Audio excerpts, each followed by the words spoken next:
Good morning and welcome to Morning Movie News. Now, as we already know, Paul Walker's tragic death has forced Universal and director James Wan to make some difficult and delicate decisions, not just about Fast 7, but the future of the Fast and Furious franchise in general. And they've taken their time doing this, and they've done it privately, which I think is very respectful of Paul Walker's memory and his family. So I think the whole thing has been very admirable for, I think Universal has come across quite well, but we'll see if they can actually pull it off. That's the next big question mark.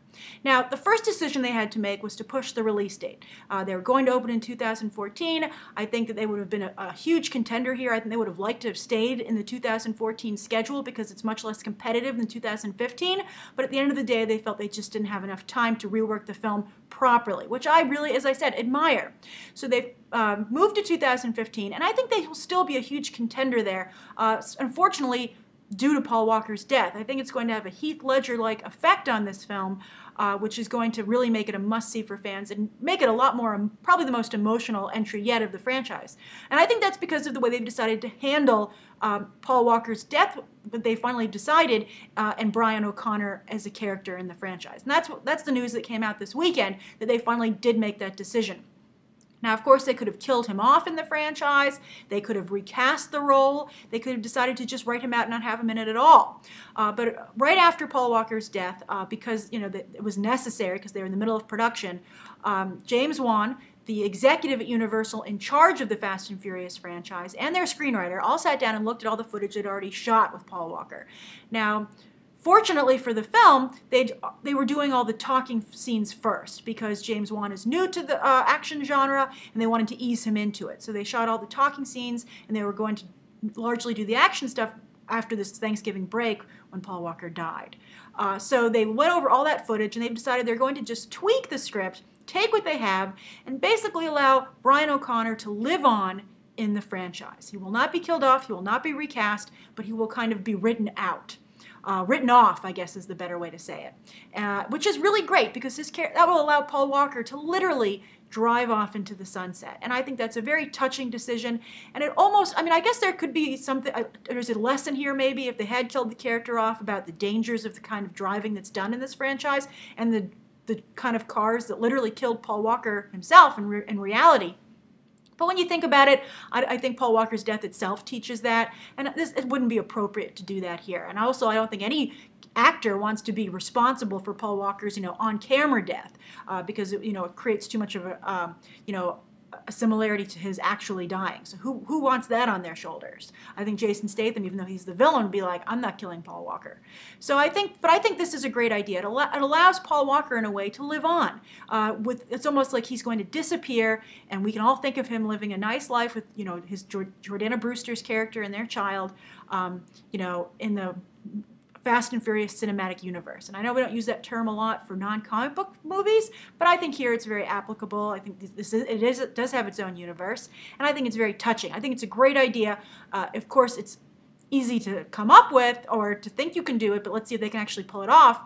But if they can create almost a goodbye film to Paul Walker and still have the franchise continue, that's their intention, by the way, that the film franchise will continue. We'll see. I think that who knows if the Batman films would have continued if Heath Ledger hadn't died tragically. And it does create kind of a lightning in a bottle kind of feeling about the film. Dark Knight Rises couldn't recapture that. I think suffered a little bit by comparison. Of course, I feel personally that film had its own problems, but still, there was a magnetic quality about watching Heath Ledger's final performance. He also died, that was during post-production, but I think that's going to have that same quality here with Paul Walker. And even though it's coming out in 2015, I think it will join the $1 billion club. When I did the box office top 10 of the year, one of you had commented in the comment section about how you were surprised that Fast 6 had made so much money, and someone responded, said, wait till you see Fast 7, Paul Walker will push it up to $1 billion. And I feel that's true. Fast 7 will join the $1 billion club, but the question is, I don't know what's going to happen with Fast 8. Well, it depends on how this Paul Walker, Brian O'Connor, driving off into the sunset thing works, if fans accept it, and where they can go from there. So very interesting, but I think the decisions have been made now. We know what's going to happen with Fast 7, and it just remains to see if this plan can be implemented. So the door is closed on the question marks on Fast 7. All right, so that's the first story of the day. The second story of the day is for you Frozen fans. And I know there are a lot of you. Some of you just absolutely adore Frozen so much. And I know a big part of that is the soundtrack. It's very Broadway. That's one of the things I actually didn't like about it. I feel it does, it has that Broadway, very distinct tone. But a lot of people do like that tone, and and as a result, the Frozen soundtrack is doing quite well. So well, in fact, that while the film, as you'll find out in Movie Math later today, has reclaimed the #1 spot at the box office, the Frozen soundtrack, it looks like, is going to be #1 at the Billboard 200 chart for albums, replacing Beyoncé, which is the current #1. And that's amazing because Frozen entered the charts at number 18 and slowly been climbing ever since as people see the film. And that's really impressive. Not only because of its climbing the charts, but because it's the first animated film to be #1 on the Billboard 200 chart since 2006's Curious George. And it's the first Disney animated soundtrack to top the chart since 1995's Pocahontas. And the last time a film soundtrack in general topped the charts was the Les Mis soundtrack last year. So as you can see, this doesn't happen a lot, so it's just another feather in Frozen's cap. Really a huge, tremendous success for Disney. They've just really, they've hit gold, they've struck oil, all the great metaphors for just hitting it rich and just like a sudden geyser of money and success. And so it'll be very interesting to see what Disney does with that. I think that gives them a tremendous amount of capital. So it'll be interesting to see how they spend it. But I just wanted to talk about how the Frozen success is continuing to just snowball. So I'm curious, how many of you have bought the soundtrack to Frozen? And also, how many times have you seen Frozen in theaters? Write down your answers down below. So that's the second story of the day. The third story, and this, some of you might argue this should be covered over and Think About the Ink, and I appreciate that a number of you have been asking about that channel. I'm trying to get it back on track. It's very, very difficult. Morning movie news. It takes up a lot of time to make, so I'm trying to recalibrate my schedule accordingly so that both can coexist, but as you can see, it's been difficult. Also, I have to say, not a lot of comic book news. It's a little harder to cover, and I don't want to just be reviewing comics. All right, so, but this comic book news, and it does tie into movies, so I think it somewhat works here.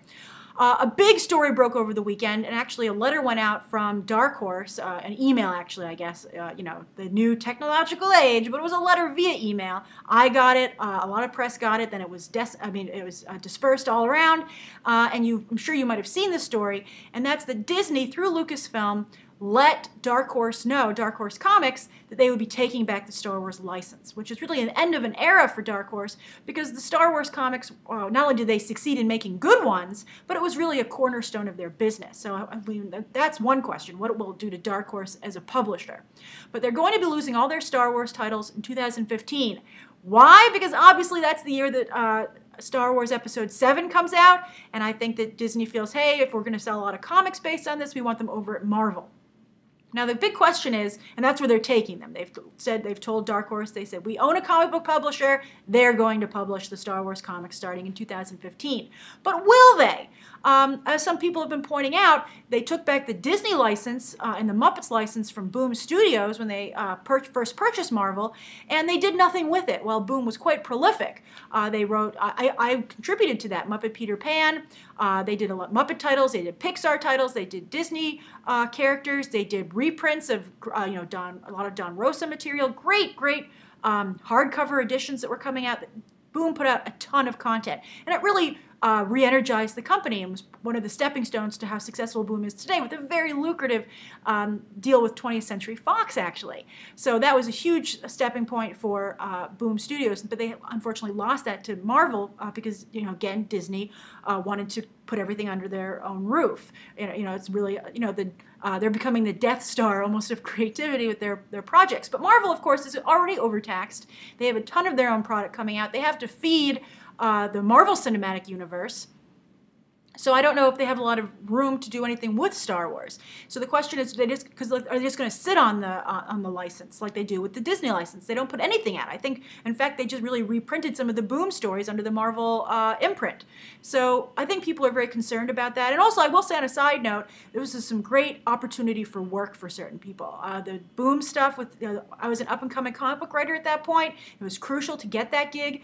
They were letting a lot of new people in that way. Also, I think Star Wars. The Dark Horse titles, they had really their own people writing that a lot of the times. But I think that, of course, Marvel will probably just farm and use their own talent that they already have in-house. The Brian Michael Bendis Star Wars book. But I have to say, I would read that. I'm not a big Star Wars comic book reader, actually. I have to say that. I'm not really into the Star Wars cinematic universe. I don't read the books. I mean, it's a huge industry. But, question is, what will happen to the books? Well, they move them over also to Disney Publishing. They have their own publishing brand. So it's really shockwaves. I mean, I think people knew this was coming, but to see it actually come is scary for a lot of companies that rely on these licenses to exist, to do well. And also the question is, will Disney put a lot of heart into that? I mean, through Marvel. I think that they cut a lot of corners, and I've had my own concerns even when they first bought Marvel. They're doing nothing to promote comics in general. Disney has huge, almost a bottomless marketing budget, and I don't think they've done anything to try and encourage people to read comics, which I find very disheartening and upsetting. And I actually think the quality of comics is dropping considerably the more movies become involved. I did a piece on that, actually, on Think About the Ink. I'll put a link to it in the end of the video. So those are the 3 stories of the day. The question comes from, it's Brianna. I get it now. It's Brianna. That's great. And she says, first-time questioner, it's a bit exciting. That was so charming, Brianna. That's why I picked your question. She says, my question is that you always talk about China being an increasing component in the box office. What other countries do you believe are big or on the rise as well? Also, do you believe that maybe some number of years from now, America won't be the only country where it really matters on what you make at the box office? Thank you and have a good day. I hope you have a good day too, Brianna. Thank you for your question. And I think it's a great question. It's very timely. China has become a huge, all of a sudden, box office player. Interestingly, Pacific Rim made more money in China than it did here in the United States, only by a difference about 10 million. It made 111 million in the Chinese box office and about 100 million here. But still, that's, thank goodness the foreign box office is what saved Pacific Rim, largely China.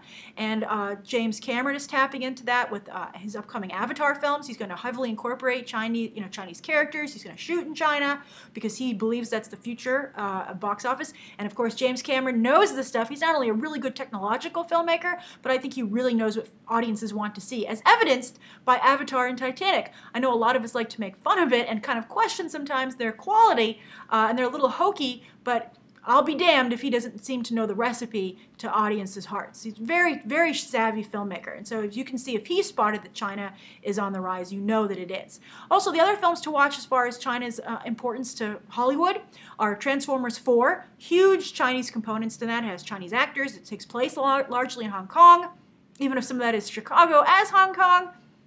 But still, they are really betting on that, so we'll see what kind of box office they get out of, if they find a reward. And also Disney's Big Hero 6, which is going to really be the first film where they try and, mix a little bit of anime with their Western animation. So if that pays off for them, because anime and animated films do quite well in Asia, not just China, but also South Korea and Japan. Those are really your big box office countries over there. Like, look at the Miyazaki films. The Miyazaki, The Wind Rises is the highest grossing film of 2014 right now, with about 112 million. It does very well.